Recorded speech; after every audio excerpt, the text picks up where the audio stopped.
ഇന്ദ്രനീലം കൊണ്ടു തീർത്ത സുന്ദരീ ശില്പമേ, എന്തിനാണു നീ എൻ ഹൃത്തിൽ സാന്ദ്രമായി വന്നു,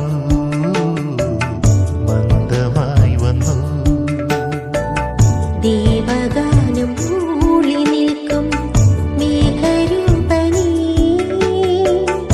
എന്തിനാണ് നീ എൻ ചുണ്ടിൽ രാഗമായി വന്നു,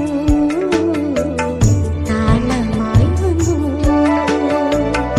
ഇന്ദ്രനീലം കൊണ്ടു തീർത്ത സുന്ദരീ ശില്പമേ, എന്തിനാണു നീ എൻ ഹൃത്തിൽ സാന്ദ്രമായി വന്നു.